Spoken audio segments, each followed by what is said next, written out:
Hello, everyone. Welcome back. You know what time it is. It's time for Boss Rush After Dark, the alternative podcast for the Boss Rush Network. I am your host, LeRon Dawkins, and back with me tonight is Stephanie Klimov. Hello. Hey, good evening, guys. Corey Derrick, what's up? Hey. And we have in the building tonight with us the enlightened, the exciting, or the excited. Which one is it? Is it excited or exciting? Which one is it? It's both. It's both. Welcome tonight, Eddie Varnell from Nintendo Power Block and various other Boss Rush affiliates. Hello, everybody. Oh, jeez. Whoa. That's Whoa. That was like encroaching right there. Like that was almost like my what's popping. Ah. I'm happy to be here. Okay. Someone escort this man out the building. Who Hello, invited everybody. this guy? And I was like, is this it? This guy's feeling himself. This is like the third You know podcast what? we've been Ed's, on this. Ed's just excited to be on a dirty show with LeRon. So with that conversation to the side. No, so actually, when I lose my voice and everything, I had to speak like in a deeper tone. So I had to go into like. So basically, you go all Tony Braxton and get baritone on us, basically. Which Tony Braxton? Are we talking about rich Tony Braxton or broke Tony Braxton? You're talking about rich Tony Braxton. Okay, just want to make sure. Because broke Tony Braxton thinks she's Celine Dion in Las Vegas. She was singing her heart out to make them coins, and I shot much love to Tony Braxton. How's everybody been? I'm just living the life. Living the life. Well, what are you drinking? What was that? What do you mean? It's 11:15 at night and we have an hour podcast to do. What do you think it is? It's a Monster? Yeah. Is it you drinking? Okay. The can struck me the wrong way. I was like, oh, is Corey getting lit? No. Hey, he was drinking a Red Bull earlier, so this is like his second one. I was. Dude, I swear your heart's going to explode. I'm man. very tired, and to keep up with everybody, I have to keep the energy up. Okay, this is. You can't be as tired as I am. That's false. That is false. I am very tired. Talk to me again when you're pushing 50, brother. No. Okay, so Having 2 children makes him feel 50. yeah, LeRon, you talk to me when you have children. Okay. Things keep going by the way the they're way, going, that might happen. Speaking Wow. of feeling old, I can no longer stand up by putting pressure on my left knee. I have that same problem right now. And it's the left knee. I have that Uh-huh. same problem. Yeah, and so like a couple weeks ago, I heard I was like playing with my kids and screwing around, and like I went to stand up and I heard pops in my knee. And like ever Ooh. since then, my knee has hurt above my kneecap and underneath my kneecap. And it's various degrees of ouch, this hurts, or oh my god, I can't stand up. It goes from like a mild soreness to like somebody's like sticking their finger into Yeah. into Oh it. no! Or even worse, it feels like someone just smacked you on your kneecap really hard. Yep. Like open palm, but to the point where I was like, And- your kneecap got compressed into your knee. Yeah, and I can't sit in a car for longer than like 15 minutes or my knee starts hurting. Or You know what? I can't I have something to tell you. What can't- the hell? I can't sit with my leg at a 90-degree angle either. Like I have You to need- You need to start stretching and stretch and foam roll immediately because like I guarantee you your sciatic nerve is probably acting up. I don't think it's It that. hap- It's that because like I can still feel the rest of my leg. It's not like my leg is numb, but I do think that it's an issue. Like when I stand up, I can't put pressure on my left leg because I won't stand up. Like I just won't stand up. My body's like, no thanks. Come on, y'all saw me a little while ago when I had to get up. Y'all saw how slow I stood upright. Yeah, but you're old. Yeah. I'm a young whippersnapper. I'm just kidding. I'm sorry. Let me go find a tank top to put on real fast. Hey, I will in about 2 months. Look, That's my hey, goal. Stephanie, hear me and you just be able to twirl around with ease. Look, we've already talked about Ed's ironclad stomach, okay, and Yeah. like I how know. he's know. just like the human garbage disposal. Anything that goes in there, whether it's like 6 How is that milkshakes bottle- or How's that bottle of flaming hot Cheetos Mountain Dew? it's How a, is that? It's a flaming waste of time. No, you had to run out and get it though. I did get it because I know everybody's gonna be like, "Ed, have you tried it?" So that's why I went in and tried it, and he did it Yeah, for it's- science, I guys. saw that photo and I was like, He did it for science. well, to tell you the truth, someone did talk about it, but Block posted the picture in our chat that they had like the case, and I was just like, well, I'll go see if they have the 16, if they have like the 20 ounce, like the small one. And then the place that I go to get like the special snacks and stuff, they had it there, so I'm like, okay, I'll try it and everything. And it's just, yeah, it doesn't. Yeah, I mean, that's like I said, people could try it if they're interested. Other than that, nah, you could actually skip I'm sorry, it. I'd rather just go buy a bag of Harry Potter Jelly Bellies. No, dude, you get those like nasty ones like grass clippings or earwax or like, you know, no, pass. Look, I'm all about Harry Potter. I will do whatever, you know. I will Except the Jelly Bellies. Yeah, pass. Mm. Look, they even have like the weird chocolate frogs that they put stuff inside that make them move around, and it like Ugh. freaks you out for a couple seconds. But like, What kind of candy are you eating? The Have you world? never- Wait, you've never heard the Harry Potter edition Jelly Belly jelly in the beans? first movie, when we he's we eating, sell them. You've at never my tried job. them? Wait, you've never tried them? They only come in like in a really small bag, and every time they come out, It's still like Right, every I've, time they come out, they sell out.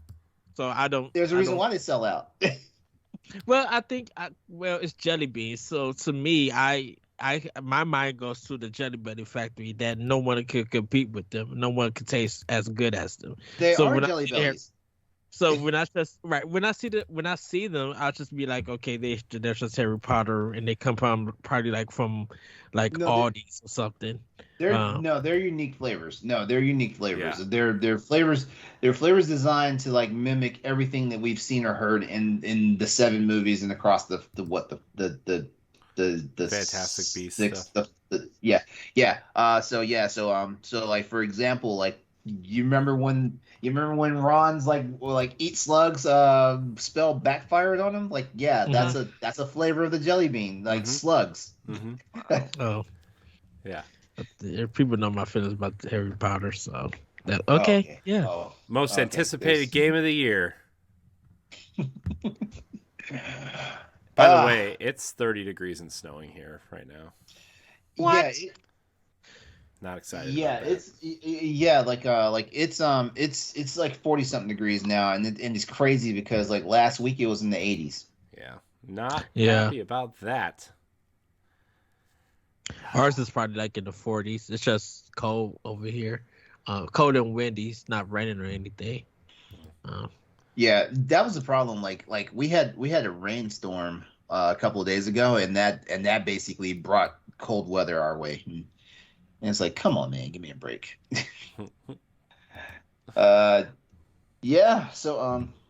So good times so far. Welcome back. Like we're back on one of our favorite nights of the week, doing one of our favorite things during the week. Yeah. I'm interested. I'm excited to be doing this with you guys. No, you're not. I hope you brought a topic tonight. Yeah. Yeah, Ed, we've had 17 episodes of this crazy ride.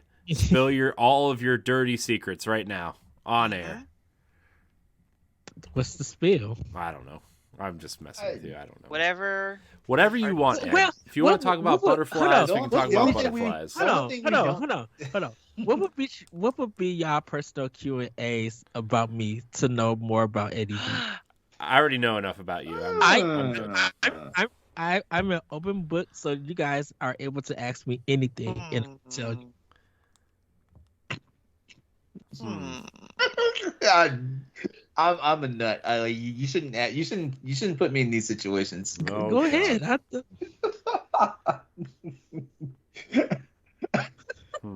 Hold on, guys. Before we get to that, Get the patrons out the way.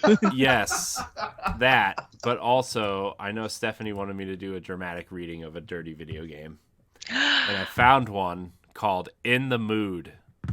Yes. Uh-oh. So we're gonna do that. But first of all, I want to thank our Patreon producers at the $5 level on patreon.com/BossRushNetwork. You can get this show as well as Standard Definition 2 weeks early, the Boss Rush podcast 1 week early, and Expansion Pass for 1 week early. You can also get them all early access at the dollar tier, but at the $5 producer tier, you get your name shouted out on this show. Our Patreon producers are Quentin Jackson, Rebecca Jewell, Adriel Munger, and my wife, Sana Dierig. So I want to thank our $5 producers. Remember, all of our content is free on podcast feeds and YouTube and our website, bossrush.net. But if you want the shows early, you want to view perks, like getting your name shouted out, you go to patreon.com/bossrushnetwork. So, okay, let's hear Corey be a dirty person. Stephanie, LeRon, Ed. I actually have two to read you. Oh boy! Do I need to turn down the lights? I need to turn down the lights? I have to find the second one, but the first one is called "In the Mood." It is currently $3.99 on the Nintendo eShop. It is very terribly drawn ladies with large breasts, we'll say. It's called In the Mood. I'm going to Google this while you read it. I'm looking for it right now on the eShop. It's actually like maybe one page down from the... It's a pretty new release. Uncover beautiful ladies hidden under stacks of colorful balls in classic arcade-inspired puzzle action. Play as the naughty seagull and meet more than 10 alluring ladies across dozens of puzzle stages, each with a unique ball layout and some light platforming for our fearless fowl to navigate. Grab your balls and throw it at the stacks above you, and if you match 3 or more, the connected balls will come tumbling down to reveal part of the image beneath. Be careful, though. The ceiling slowly creeps downward, threatening to crush you under the remaining balls if you are not fast enough. Man, they really like the use of balls in this. I know. Right. In the Mood is simple yet challenging. The naughty seagull can move along platforms at the bottom of the screen, hopping over pitfalls and getting in position for a perfect throw. Hold the throw button lets you adjust angles for maximum ball control. Wow. A smart hit could mean the difference between clearing more balls or getting squashed by them. You want to know what's terrible about this? What? Like this is you and Ed's type of game right here. Oh God. Engage in arcade style match 3 puzzle action. Meet more than 10 original female characters. Uncover naughty images by clearing stacks of balls across 30 levels. God. The word balls is in here like 40 times. It's really naughty. It's legit. It's legit puzzle bobble. Yeah. But like, it says it's mature. I mean, I guess. But like, if I'm just looking at some of the screenshots in the Nintendo store, like these images really aren't that. Yeah. This is nothing. This is nothing to sneeze about. Mm-hmm. Like, there's not a nip slip anywhere. I mean, little Timmy and Susie have seen more of this at 6:00 at night on the news. I know it says it's got nudity in here. I see no nudity. I don't see any nudity. It won't even be on the eShop if it had nudity. That's not true. Where's this other game at? It was like a Fortnite clone, but it was just girls in jiggly bikinis shooting squirt guns at each other. Well, that was the game we talked about last night. Is that the waifu? The waifu impact. Yeah. We talked about that last night on Crossroads. Did you? Yeah. Yeah. And apparently, it's very unflattering what it looks like when they reload their guns. Yeah, it's interesting. Also, here we go, guys. I have one for you. It's $7.99 on the eShop. Sakura Angels. From the creators of Sakura Succubus comes an angelic love comedy. Oh my goodness, I have that game. That's my question for Ed after Corey's reading. Two girls blessed with magical powers are faced with the task of saving a lonely boy, Kenta, from the clutches of a mysterious witch. Unbeknownst to Kenta, his ancestors sealed away an ancient evil long ago. Soon, the gorgeous Sayaka and Hikari are going alongside Kenta everywhere to keep him safe from monsters. What all this mean for our protagonist? Kenta's ordinary life is about to change. Features. Ready for features? Visual novel. That's a feature. Of course. Beautiful manga artwork. Romance 2 Beautiful Angels. That's it. That's it. Mm-hmm. There's some trailers and artwork if you were also wanting to watch it. There you go. That's my dramatic reading for the episode. I'm going to try to find some for every episode now. All right.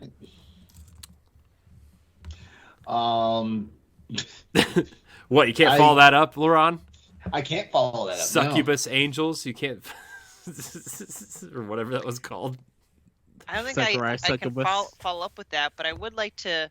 I did bring this up at the last Boss Rush podcast that we recorded, but I wanted to talk a little bit about the art books since I didn't feel like it was appropriate for the last.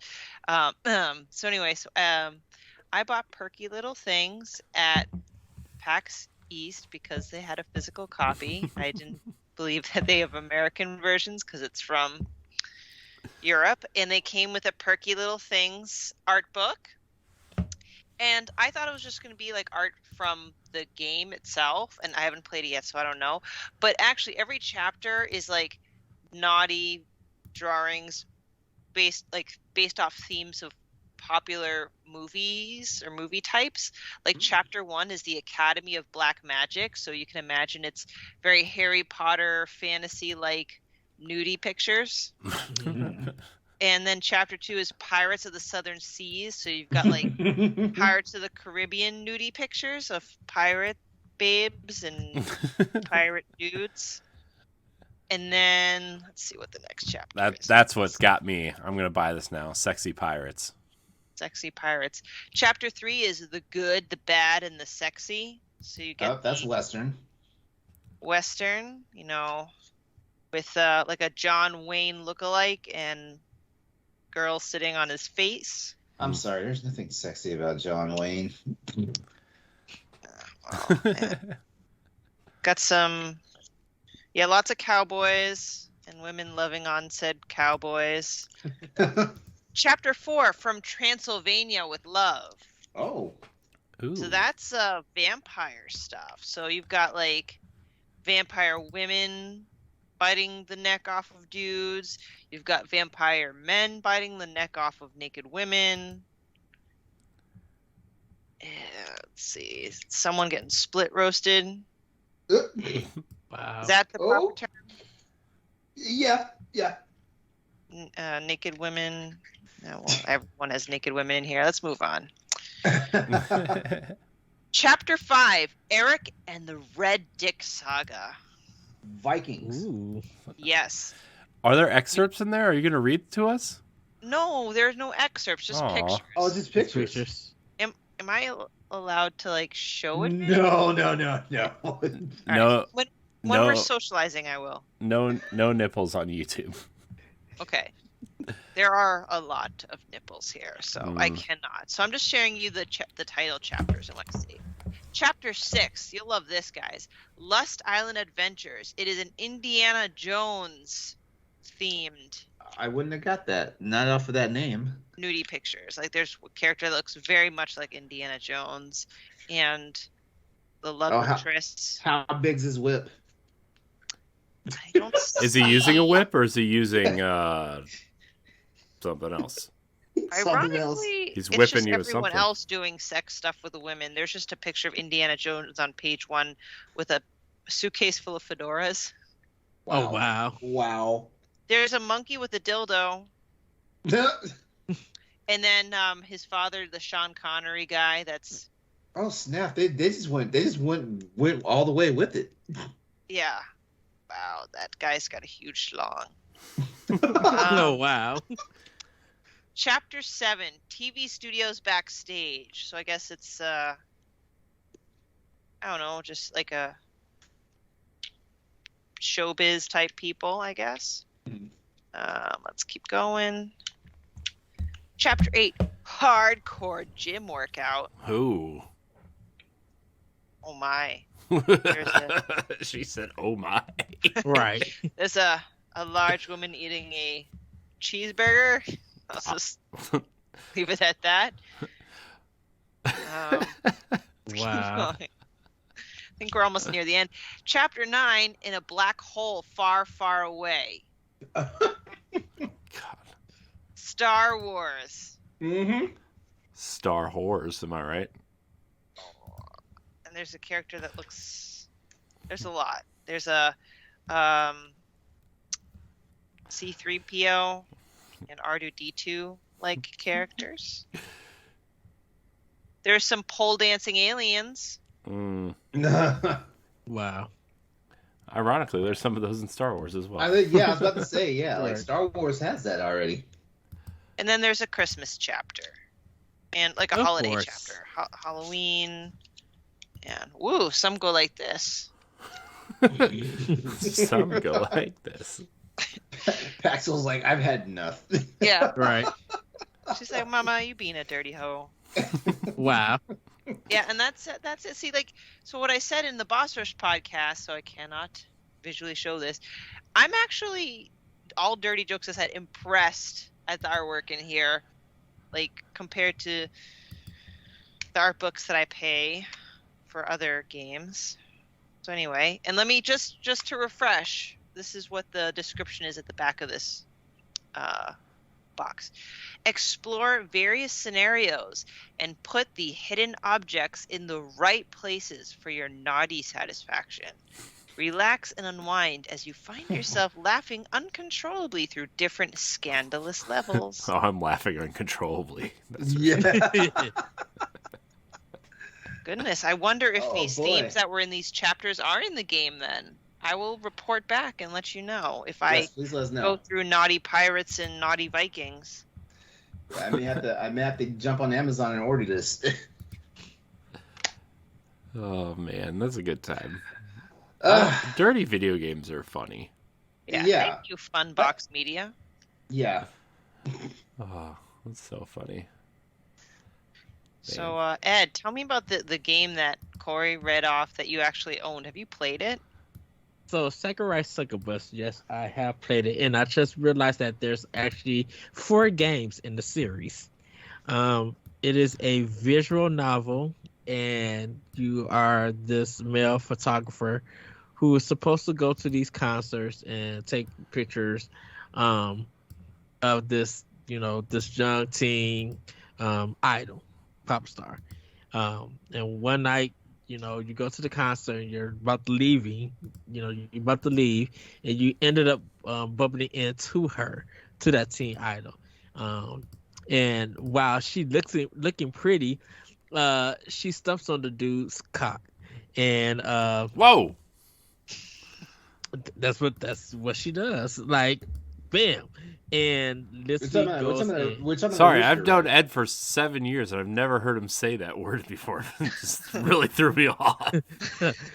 yeah, she just stumps on it and makes him with some pain and everything. He gets rescued by this other lady, who he ends up falling in love kind of with, but doesn't realize that the girls that he's falling in love with is a succubus.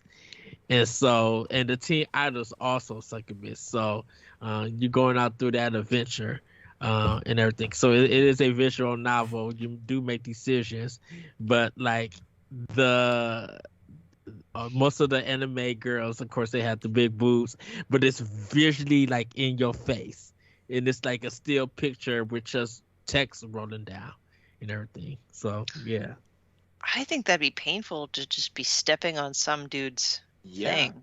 Ouchie. yes, yeah, and he's just like and it's just it's That's what I'm doing. Just kind thinking of about it. a bit. It's kind of a bit dominatrix on how the shot is and everything. She's the sweet little thing, but she loves that the guy is feeling pain and everything. So it's a very interesting game. I would say the least. I know people were just like, oh, this must be an ed type of game. And I normally don't do visual novels or anything, but I'm just like, you know what, I'll get this one and give it a try and see what it's all about. Because a lot of people who think sexy games are just anime and stuff, there is a history of sexy games that EGM did. Eat 'em or beat 'em on the Atari 2600. You got this one game on PlayStation 1 that's in Japan where a guy is in is in like he's in this like metal underwear, but his penis is going out and it has a dude that's got his arms folded. And you have to shoot him in the penis, and it's just this bald man as the boss and everything. Jesus Christ. It's so much in Japan that they have literal sexy games on it that I was just like, wow. Because shoot guys in the penis. Where's that game? that is it's part of, because it's I'll have to look it up for you. I when I realized it, because I remember EGM doing a list about it and showing the picture, and there's video on it on YouTube. Like there's two guys, like they'll fly together, and then they kind of come together where it looks like he's backbearing them and everything, and they're both shooting at the same time, trying to defeat these enemies. Like there's some, if you want like weird, sexy games, there are definitely in Japan. Trust me. There's I believe it. I just wish there's more accessibility to it. yeah, Boonga Boonga is the one where What in the world? Boonga Boonga is where there is a butt and some jeans. It's a big fat butt.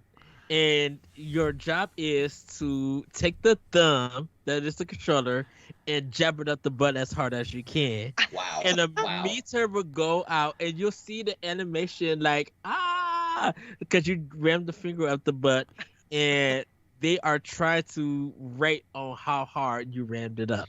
And you get graded on for that. Bunga. All right. Yeah. Damn. Eddie's like the sexy game expert. Wow. Because like I've only played so far one sexy game. It's called Prison Princess, but it's a puzzle game. And when I thought about playing a sexy game, I don't want to use my brain. I'm like, why do I have to think of these puzzles? And the sexy part of it is they just show you sexy images and kind of awkward girl noises, but that's kind of it. So the game is called Cho Aniki. CHO. I think I've heard of that one. Yeah, CHO. Second word ANIKI.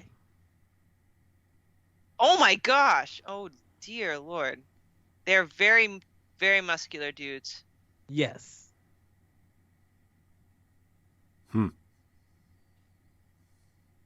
So, those are so. There's a not like a bubble bobble, but there's like a bubble bust game where you like busting all of these bubbles and you actually get a naked woman in it, and it was on the NES or the Famicom in Japan. So there's sexy games that's like really out there in Japan, and they were just normally like you could normally go to a store and buy them and everything. Custer's Revenge is a popular one. People who know about that. That's on the Atari 2600. But that's that all of this stuff before we had like the AO rating. Yeah, I'm gonna read this. It's from tvtropes.org on Cho Aniki. Cho Aniki Super Big, it's translated Super Big Brother, is a series of side-scrolling shoot-'em-ups originally produced by NCS with gameplay that's pretty conventional and a lot like Darius. Playing Cho Aniki is a journey through a long, bizarre, psychosexual dream featuring recurring characters, a pair of muscle-bound bodybuilders with holes in their heads that they shoot bullets out of, and Adam, a giant naked man on a saucer that looks like a moon. Look at that. Wow. Yeah. Wow. That's really weird. And I'm sitting here thinking the dating sims are like the horniest games I've ever played. Yeah. There's some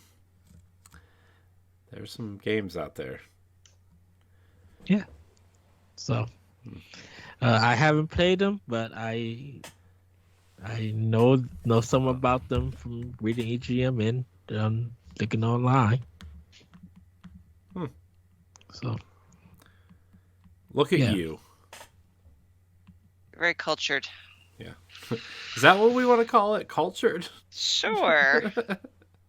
I mean, no, it's funny. Kind of their level of sexual expression in Japan, because I haven't had experience with Japanese sexy games, but I've been to the anime district there when I was in Tokyo, and I went into a building that had several floors of manga, and essentially the higher the floor level you go up, the more risque the content. And there are things that the hentai stuff. Yeah, but like it's like there's like tentacles or like almost, I hate, no, this is not funny, but like kind of like almost an underage fantasy thing. Like I saw some really bizarre stuff there. It's different. There's definitely some of that, even in like games that we play now, like not even like quote unquote naughty games, but like Final Fantasy, right? Every time they ported the games here, they changed the ages of the girls, right? Like Final Fantasy 7, 8, and 9, right? Like all those characters are teenagers, and then when they came here, they were all like, "Oh, they're 18 and 19. What are you talking about?" You know, like they've done that. They did that in Resident Evil 4, right? Ashley or whatever. Oh yeah. They changed Xenoblade Chronicles X. They had a boob slider for your female character. Then they took it out the game in America. Yeah, they took it out the game. Slider?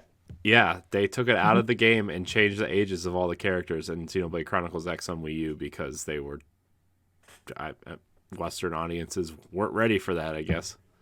Yeah. And also it's I don't know what you want to call it, but and who said it? Who made a joke that was it Fire Emblem? It's like a teacher dating sim. It's not really, but it's as a joke.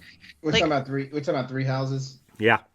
I get that vibe off of it, yeah. Because there's a lot of like teacher romance fantasies in Japan, and obviously in America, culturally, obviously the teacher-student thing is like, that's way unacceptable.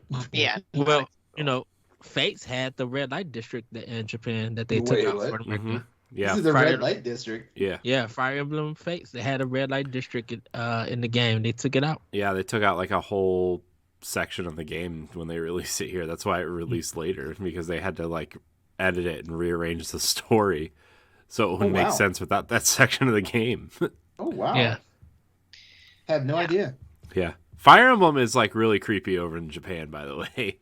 I know we all love it here because it's a fun strategy game, but it's like some of the stories there are just like, ooh boy. Awakening, like, yeah, that when they started like, you could partner with people to like create children that would have better stats and stuff. Yeah, there's children in that game. guys. Yeah. I mean, this is really more of a girly thing, but it's older. You guys are at least familiar with Cardcaptor Sakura? Yeah. Yeah. Like, okay, so I watched the TV show, and obviously it was, some things are cut or dubbed differently, but I've read the manga, like the Japanese manga for Cardcaptor Sakura, and they were like, the kids are in 4th grade, and one of them, I swear, there's a plot line where one of the less major characters is dating the teacher. Like, Man, this Which is is- like this which takes is- Shonen Ai to like a whole new level. Which is weird because Clamp is designed out of 4 women. Cardcaptor Yep. Sakura was designed by 4 Clamp. women. Yeah, Clamp used to be big, but Yeah. even Yu-Gi-Oh got some stuff edited out. Like there's a couple of episodes that they could not show in America. Like some of it, even in the manga, they could not bring part of that book over because of how censored it was. I mean, Like, you even think about stuff like Pokemon, right? Like Misty is like a 13-year-old girl, and she's super sexualized in Japan. Right? Yeah. Like, I mean, Yeah. Yeah. So, yeah, there's all kinds of weird kind of stuff going on. Like I'm all for people being into what they're into, but there's lines, right? There Yeah. are. But Japan has a fan base of males who I mean, like that. That's I get it, and I get that it's culturally acceptable there, but I mean, sometimes it's the way that they sell their product. If they could get it to that fan base who like that stuff, that that keeps that animation company in business. Where was Austin at? Like he should have been on this episode tonight. yeah. I don't know, where was he, LeRon? He's probably sleeping. I know that guy. He works way too much. Yeah. God, he works like as much or more than I used to work. I mean, he's young, so Yeah, like, it still takes its toll on you, man. Like, it does, yeah. I remember having a stint in my 20s doing 2 jobs. Phew. My Toys R Us days. I remember a stint 7-8 months ago where I was working 3 jobs. 3 jobs. Oh, gross. Thank God that's over. Yep. All right, so Ed, what was your topic? No, I asked. Well, I was gonna think if you guys want to do a Q&A with me to find out who I am. Q&A. Anyone that knows you over the years from Boss Rush, I think they pretty much know you. Yeah, well, you guys got. there's got to be a side of Ed somebody doesn't know. Okay, all right. Have you ever gone streaking? No, I have not. I would Okay. love to. Oh, but I wow, have you would not. love to. You'd love to. Okay. Yeah. Okay. Yeah, Hmm.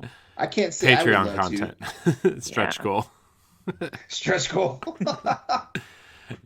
Bail money for Ed when he gets arrested. Right? Ed, what's a pet peeve of yours? A pet peeve of mine. I think one of it, a pet peeve of mine is when I'm on time for something and another person is not on time or they don't show up or like get in contact with me that something, that they couldn't do it. Oh God, why that's are a we really- still friends? I mean, but you actually come. I mean, that's kind of like a pet peeve of mine. It's just like not showing up. Definitely, if you plan something, and I do my part of being committed to be there, and you're not there, that one is a big pet peeve of mine. Hmm. I'm sorry, that was my fault, Corey. I know. I mean, I did it's it. also I did it and you did it. it's almost midnight, also. So Yeah. Um. Yeah, for our audio listeners out there, yeah, I've started the yawn fest tonight. You did. And yeah. Oh, That's my fine. cat's drooling all over me. Ew, cat drool, gross. Ooh. Oh, sorry. Cats, gross. Ed, do you have any like nightmare or crazy date stories where dates gone wrong? So, to actually be honest with you, I do not have no date nightmare stories because I've never been on a date. What? What? Never I've never been on a date. In any form. You've never been on a date in any form. In any form, I've never been on a date. Oh, interesting. Then what would be your ideal first date? Good question. Outside of doing like the dinner stuff, I definitely want to take them to Galloping Ghost and play like some good old school arcades and have fun. Ooh. I would like to take them to a forest, like a park forest, and do like walk on the trail. Maybe go to Six Flags Great America, and have a day of roller coasters and everything, and really just probably go to an ice cream shop and have a dessert and be able to like eat a dessert and talk and get to know each other. So dang, those are all amazing ideas. Yeah. And the thing about it is just that I'm the kind of person that if I'm doing all of this, I'll normally pay for that person. They would just be able to come and enjoy the date, and if we connect, we connect. If not, look at this gentleman. I know, right? Let's see. I had a question, and then you started talking about all that mushy stuff, and I lost my question. Shoot. I should definitely write these down sometimes. Ed, cats or dogs? Dogs. Dogs. Okay. You have a specific breed that you like? German Shepherd. German Shepherd. Yeah. Okay.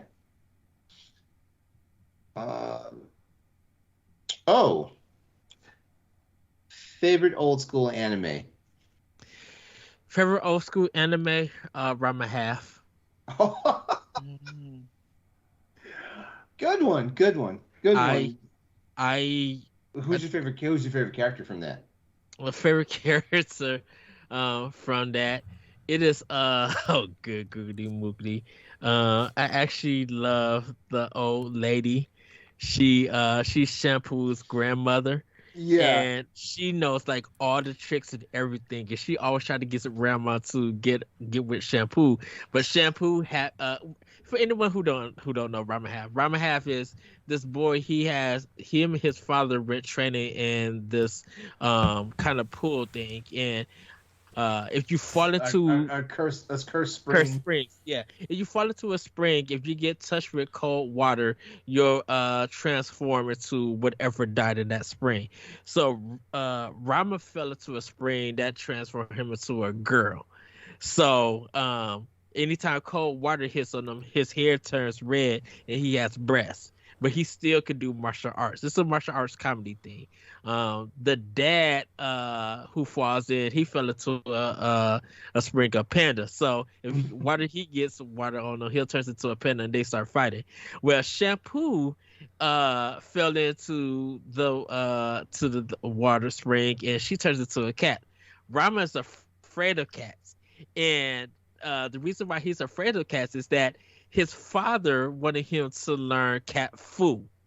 And so what he did was he threw him. This. Yes, he threw him into this this basement full of cats, put some cat food on him, and all the cats got into him. So when he gets to a point of being a cat, he'll literally just like meow and start fighting like he's a cat.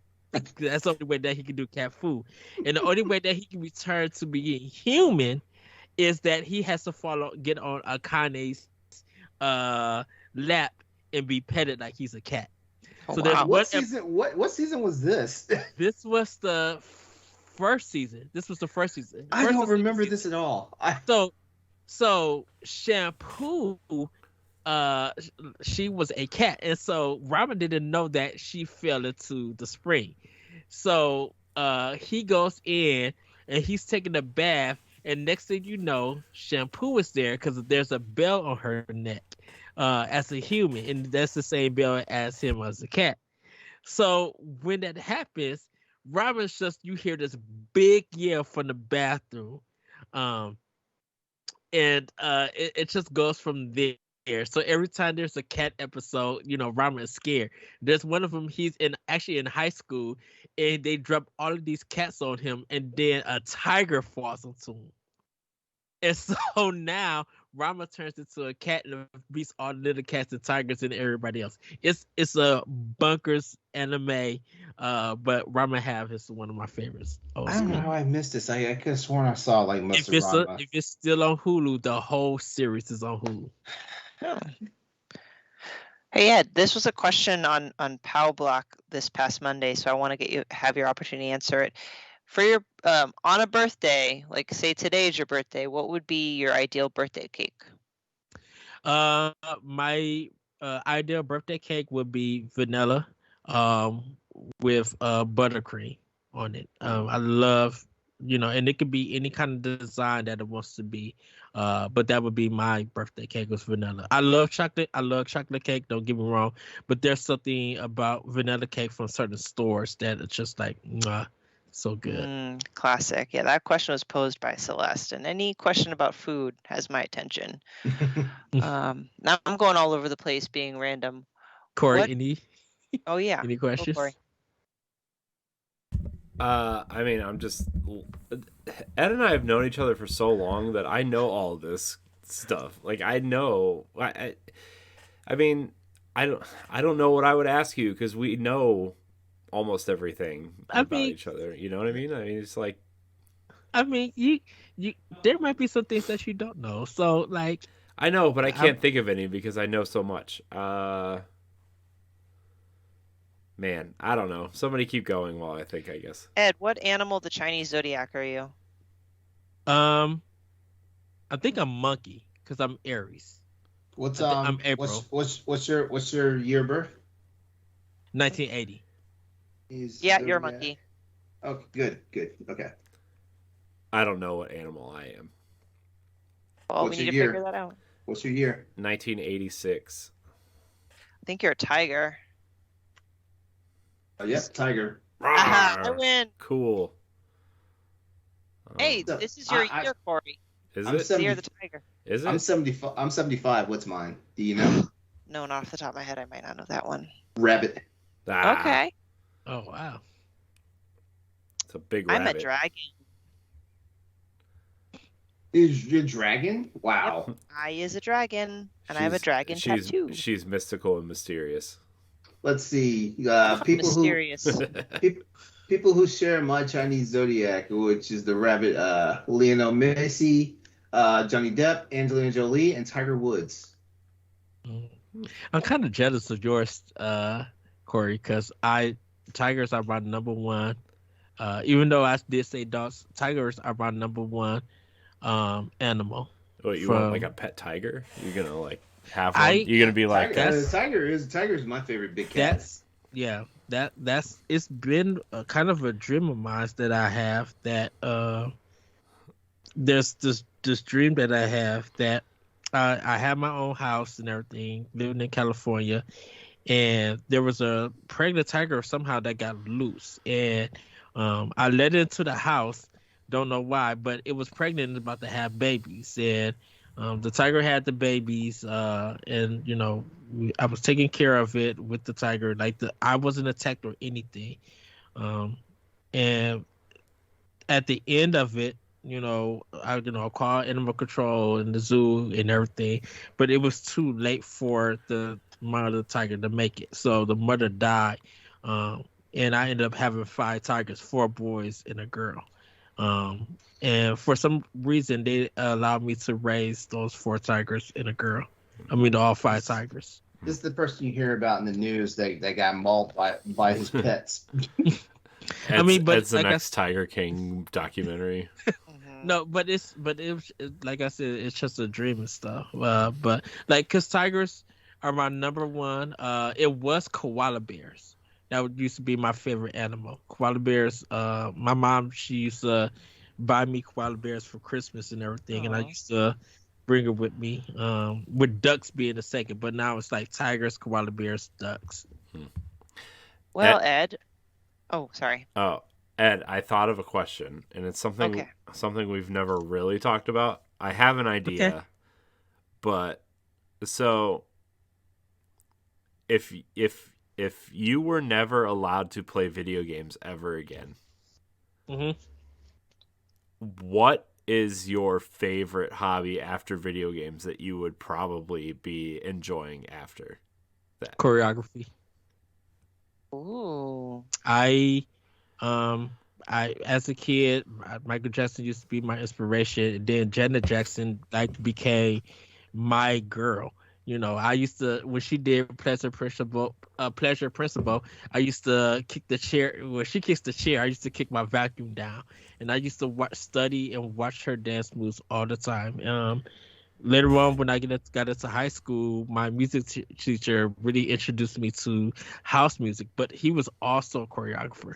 So I got into choreography just by watching and studying, and I started trying to make my own routines. And if video games was taken away from me right now, like I could have never played it, I would literally be choreographing routines for most of my life. That's so cool.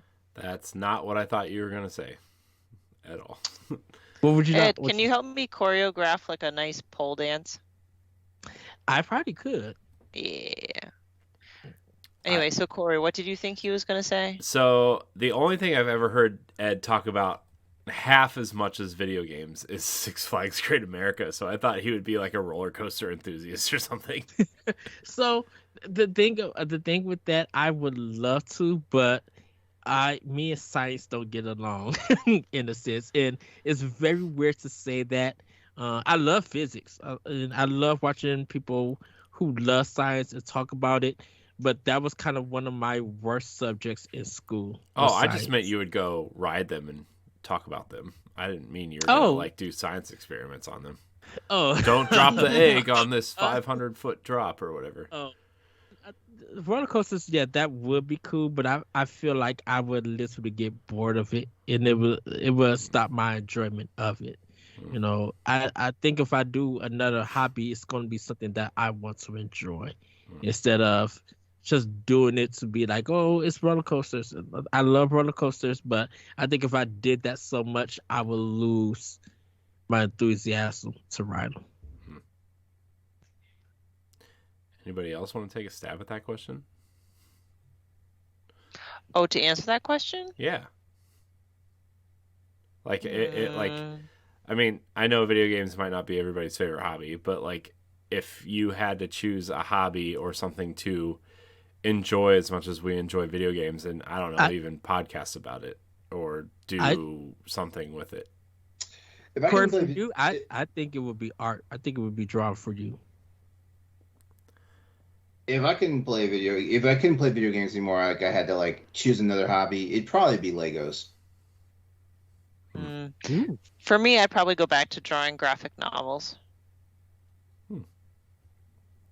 Now when I say Legos, I mean like creating things without instructions. So just like just completely letting my mind do the work. Like that's what I mean. Like my big dream is like to have like whenever I get like a place of my own, like where I can just do whatever the fuck I want in any of the rooms and stuff like that. I want to have a Lego room because I'm just gonna go out and start just buying Lego sets and just like taking all the pieces, putting them in like into like crates and like storage shelves and stuff, and then just like going to work just building stuff. That's cool. I used to buy a lot of the big 500 pieces blue tubs. They used to sell at Target, Toys R Us, and I was never good at Legos, but I love having Legos in my house just to play around with them and see what I could create. Actually, my big thing that I really want to do is I would want to recreate like the Vic Viper ships from the Gradius series with Legos. Oh, yeah, that'd be entertaining to see. Yeah, nice. Any more Q&As for me? Anybody? LeRon, did you think of yours? No, it never came back to me. Here's just a random one. What was the last crazy dream you had? Or bizarre dream? The last bizarre dream I had. So the last one that I had was I was married to a guy, and we ended up being separated because it wasn't cheating or anything. It was he got mad at me. He was upset at me because I wouldn't argue with him. I wouldn't argue. I wouldn't fight. I wouldn't like create no headaches for him because I was always supportive of him, and I loved him and everything. And whatever he wanted to do, I was down for. And he liked to hunt, so I would go with him hunting. And he wasn't killing animals. Him and the crew were actually doing checkups on them. You know how sometimes hunters go out and tranquilize animals so they could check them and everything. I was always doing that, but while he was out there, I was doing the cooking, cleaning, and all of that stuff. And she just got to a point where he asked me, "Why do you never argue with me and everything?" And I told him, I don't want to argue with the person that I truly love and everything. You want to go lift weights, you want to do all of this, I support you 100% and everything. And he was so frustrated that he ended up saying to me that, "Hey, I think we need some time away because I need to think and everything." So I ended up going to another city. And you took that idea of separation seriously.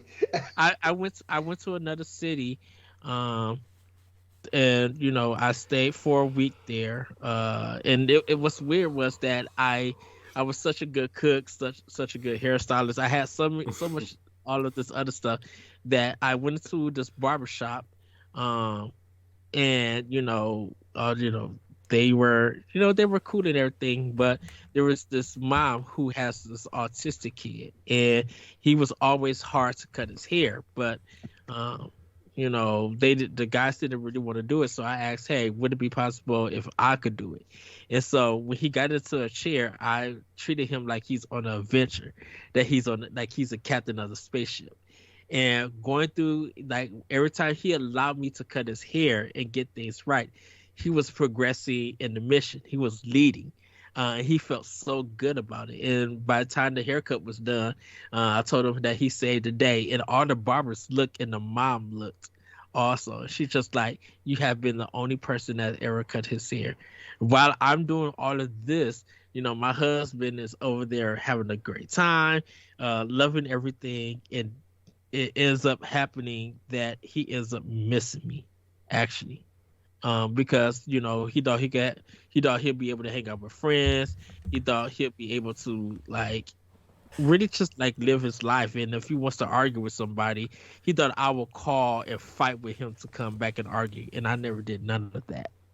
And I find it really weird. There are people who it's like they want the confrontation sometimes. I've never quite understood that. It's like they get kind of a validation of the fact, knowing that you feel so much that you want to have an argument or fight or whatnot. It's funny. It's funny because it reminds me a lot of some songs I've heard where it's either a man or a woman, it's like they don't feel anything unless they know their partner's agitated with them. Yeah, well, Miles wanted me to argue in a dream. He wanted me to argue kind of to show that I loved him. And I'm just like, I've already proven to you that I love you. And what was weird about the dream is that I was seeing also his side, and his boss at the company that he was working at, his boss loved coming to our house because he loved the way that I cooked and made no special food. And he kind of felt like the boss found out what was going on. The boss ended up telling him just like, I'm not trying to be in your business or anything, and I But do miss the you- cooking and stuff. But you a damn fool. Yeah, he was just he was literally like, if you let the best thing go just so you can find someone to argue with you, you're going to be miserable for the rest of your life, and you're going to question everything. And once that person is gone and not coming back, you're going to have a hard time trying to figure out why and everything. You just go still question stuff. While this other person, they accepted it, they moved on, and they went to go live their life. And Thanks for sharing that. I feel like that dream in itself just says a lot about your personality. And yeah, I'm a weird person, I guess. what are you talking about? Oh, we all have like dreams that just, I don't know. Forgive me. Whew. I don't know. I feel like dreams are very telling about kind of where we are, Yeah. who we are, stuff like that. So I appreciate you sharing it. Thank you, Ed. Anytime. You guys share anything with you guys. I think there will be a segment in future After Darks where we could talk about funky dreams. Yeah, I have a few. Reoccurring dreams is a big one for me. Yeah, same here. Yeah, I think with dreams, I think the one thing I definitely fear from them is when they feel like they're becoming real, and not so much as a deja vu thing, but it kind of feel like something is foretelling me that this is going to happen, and there's no pinpoint of time when it happens, but sometimes I have had a dream where something was going to happen, and 6 or 7 months down the line, it happens. And it's just like, I feel like this was a dream that I had. And it's literally so weird and everything. Like, I don't even have dreams about death or anything. I never have a dream about that and stuff. But I feel like there's going to be a dream where I have that. Where I have that dream of someone dying that I don't know or anything, but it's going to be like this person is crossing over, and stuff. And when I wake up from those kind of dreams, I don't feel shaken or anything, but I just feel weird about it. Just to be like, why did I have this dream? Yeah. Any more questions, LeRon? Corey? How do you have such an ironclad stomach? You know what? I can actually answer that. As a kid, I used to be only like 86 pounds. My metabolism was like literally jacked up. Must be nice. And I think, and I think as I got older, my metabolism started changing. I just started being able to eat anything. My play dad calls me a snack rat because I snack on so much stuff like I'm a rat and everything. Like eating 2 boxes of Debbie cakes and then going to Taco Bell getting some soft chicken and stuff. And my metabolism has just literally changed. So now I feel like I'm catching up on all the food that I didn't get to eat as a kid and everything. Now, for people who don't know, I do a lot of walking. Listen, I do a lot of walking and a lot of lifting and stuff. So me eating all of these snacks and all of this food is not healthy. I can actually say that, but I think it's because of me being as a kid and not having a lot of food. And it wasn't like I was poor or anything. It was just my metabolism was jacked. Like I could eat 3 fries and drink some water and be full for the next 8 hours. Because that's how I was as a kid. So. Okay, I have a question for you, and I don't think in all the time that I've known you and I've listened to podcasts and then we've talked and stuff, I don't think this question has ever come up. All-time favorite Nintendo character? Mario. Why? Mario was the character that got me into video games. He was the first one that I, even on the Atari 2600, when Mario Brothers was on there, I was always infatuated with playing as Mario. And then The when 2600 version of Mario Brothers was terrible, though. it was, but Guys, it if you weren't playing the 5200 or the 7600, you weren't doing anything. I did play the 7600, but it was like the 2600 was the system. Your microphone broke. Look what you did, LeRon. You broke it. I'm back. I'm here. I'm sorry. No, but it was playing Super Mario Brothers, and because of playing as Mario, that was where my love for Nintendo started and everything. And like every time when my mom got me Super Mario Brothers 2, she got it from her job. I was at the library. I had the Nintendo Power Book with the clay Mario on it to display it.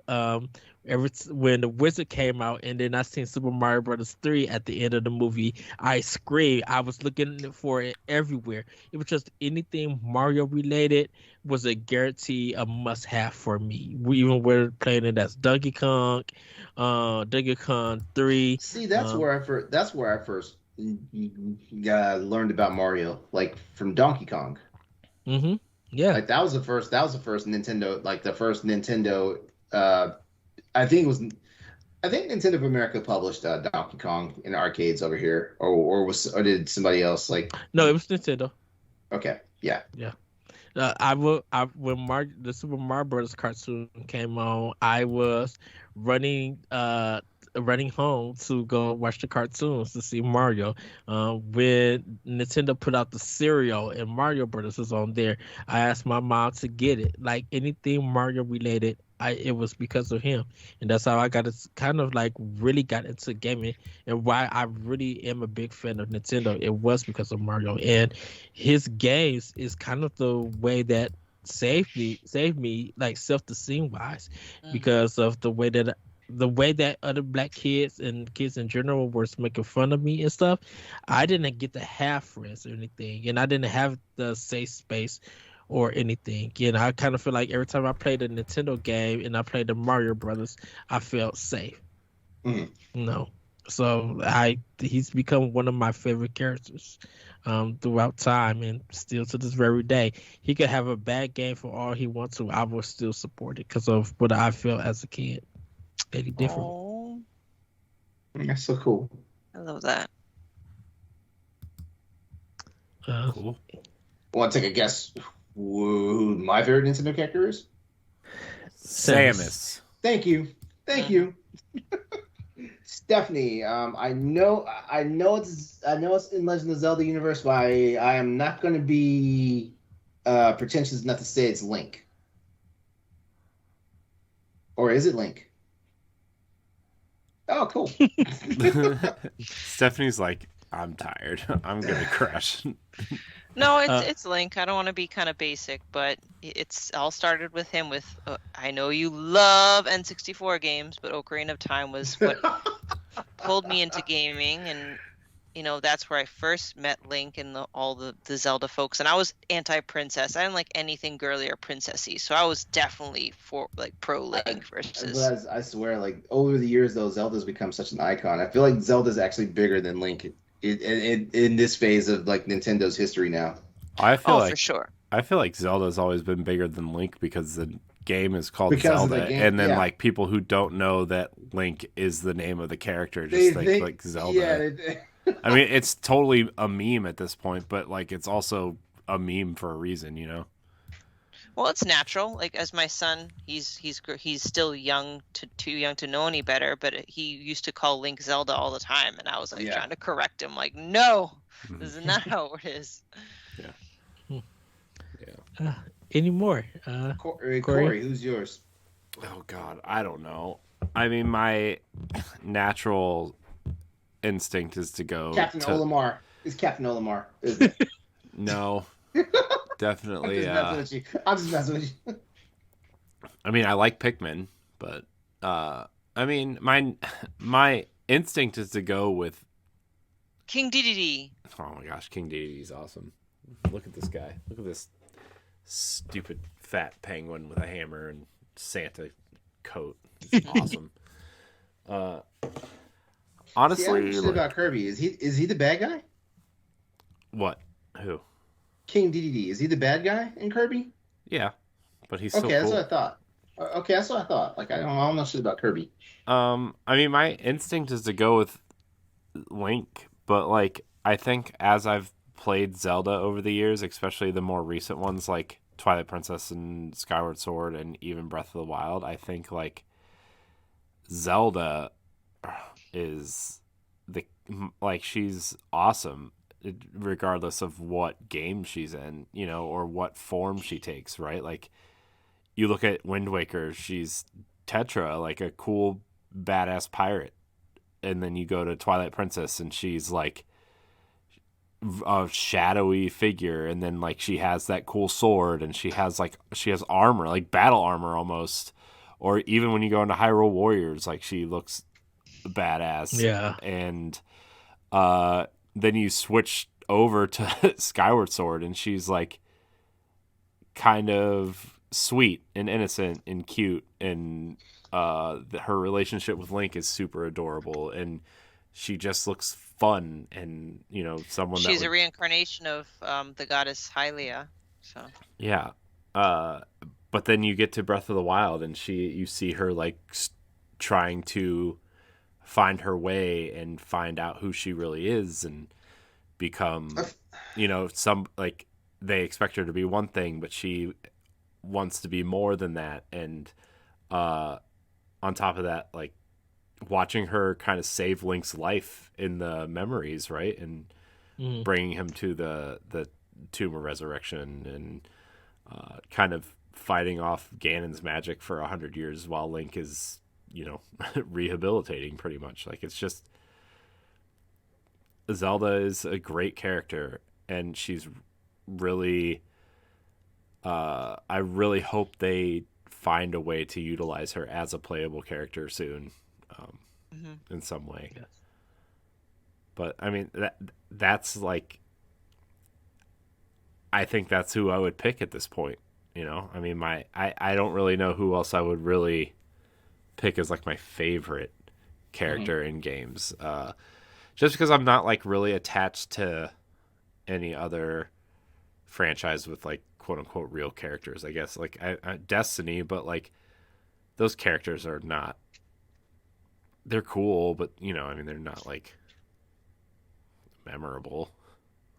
You know? I think coming from me, like if I had to do like a third party, I always go with Vivi, from Final Fantasy IX. And just like I talked about being picked on as a bully, seeing his story and everything, it was kind of like a reflection and kind of something that I resonate with, and just the way that, not the way at the end of what happened to him, but I'm just like, I understand everything that he's going through. So that's what making him like my third party, like a third party character.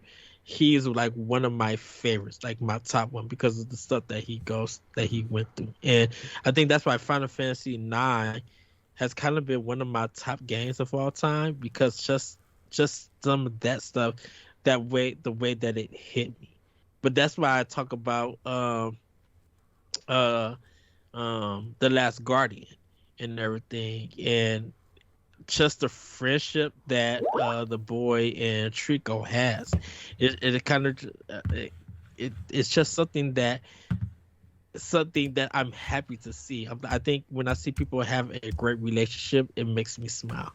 So yeah, and like just to, I guess, kind of wrap up this conversation, I'm kind of more drawn to moments in games and characters' relationships than I am actual characters. You know, like oh, why'd you have to say that? You got me all up in my feels. Like, I mean, remember? Oh well, you never played Chrono Trigger, but no. But I think like Ed brought up Final Fantasy. I think of like Final Fantasy X, and the ending of Final Fantasy X is super memorable to me, right? And Kingdom Hearts in some aspects is super memorable to me, even though, you know, everybody likes to make fun of the titles or the timeline or what game goes where, and you know what I mean? Like there's still memorable moments in that game that really hit home in a lot of ways. And I think it's just big moments in games that I'm drawn to rather than the characters themselves, other than like, you know, I mean, even like my example is Zelda, right? Like technically a different character in every game, you know, and Mhm. so the moments that she's in are what make her a special character and not necessarily like the character of Zelda, because it is a new character in most of the games. LeRon, I'm thinking you're thinking of Luca and her flashback In what? Chrono Chrono Trigger? Trigger. Yeah. No. I was no when he said like like moments in games and stuff like that. Oh, The first thing I thought about was when Chrono sacrificed his life fighting Lavos the first time. oh, Yeah, it's because especially if you play it especially if you play on like the PS1 version of it, like the cinematic where it actually showed like it basically like anyone who's seen Dragon Ball, remember when Piccolo like sacrificed himself to save Gohan?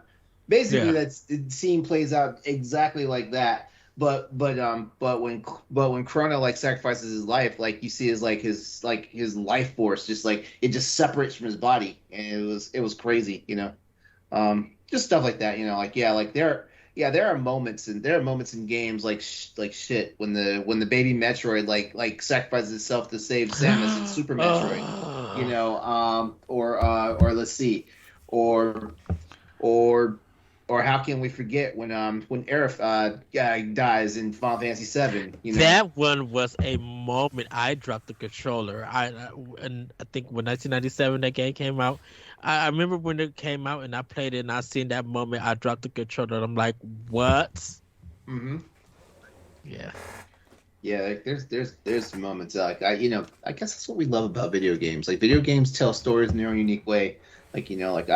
I appreciate the fact, like going back to Legend of Zelda real quickly, I appreciate the fact that, when Legend of Zelda Link to the Past came out, Zelda actually had a purpose. She was she was a daughter of one of the seven wise sages and stuff like that. And it all just made sense why the Triforce was like something that was interconnected with her. The Triforce of she had the Triforce of wisdom, right? That's always her thing, right? Mm-hmm. Yeah. It finally made sense, Mm-hmm.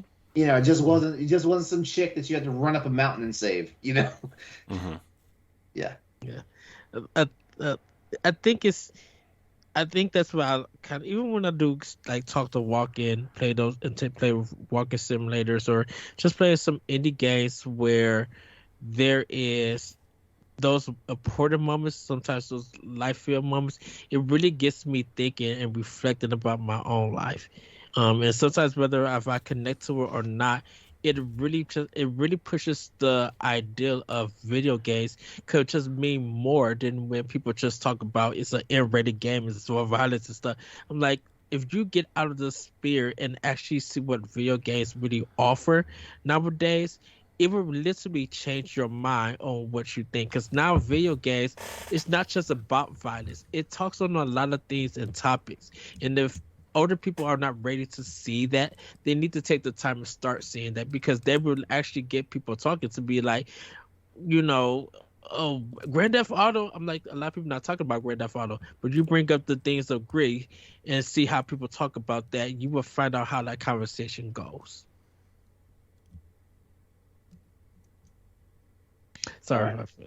Oh no. You're good. You're good. But you know what? Now is like the perfect time to go ahead and wrap this up. All right. Well, everybody, once again, it's another episode down the After tube. dark. Yep. I want to go ahead and just say thank you to everyone that tuned in tonight and are listening to us. I know this is not a live show, this is a recorded show, but of course, we appreciate you anytime that you are able to check us out. This has been Boss Rush After Dark, the alternative podcast of the flagship show for Boss Rush Network. Ed, thank you for being a wonderful guest tonight. Like, it's always a pleasure. Like, we always have some good laughs whenever you're around. Oh, thank you guys for Sometimes, having me. sometimes it's at your expense, but yeah. Uh, Before we head out, let everyone know where they can find you at, man. You guys can find me on Twitter and Instagram at that virtual code. If you guys want to follow me, those video game systems, they're in my profile. And yeah, check out Nintendo Pop Block. I am the host of it, along with Corey, Dan, and Galatrack, and other guests who comes on. And you can check us live recording that on Mondays, and check out the recorded show on Wednesdays at bossfish.net and on YouTube and on Anchor FM or any other podcast that you guys subscribe. Also check out my episodes of Optional Opinion on SoundCloud.com. All right, Stephanie. You can find me on Twitter and Instagram at Klimov, KLIMOV_author. You can also find me on the Boss Rush podcast on Wednesday nights and the Disney Armo Standard Definition. All right, Corey. You can find me at I am Corey in HD on Twitter and Instagram. You can find me hosting the Boss Rush podcast. You can find me on Pal Block. You can find me on Standard Definition, and you can find me on various other things here on the Boss Rush Network. All right. And as always, you can find me on social media at Exodus803. That's also my Twitch and YouTube channels. As well as you can find me under that moniker on PlayStation Network and Steam. Don't forget, Crossroads PlayStation. What? I'm never going to get that right, am I? The Crossroads Podcast, Tuesday nights on twitch.tv/Exodus803, where we talk about more than just PlayStation now. It's PlayStation, PC, and Xbox now on that show. And you can find me on a couple of the different Standard Definition shows. Come back. Join us for our next installment of Boss Rush After Dark, where we will be back with more topics that are not always content appropriate for our other anchor shows. We love you all. We appreciate it. Have a good night. And don't forget, hit us up on Patreon. We'll love you for it. Have a good night, everyone. We'll see Bye, you everybody. next time. Ta-ta! Bye. She said ta-ta. Ta-ta. Going with the theme.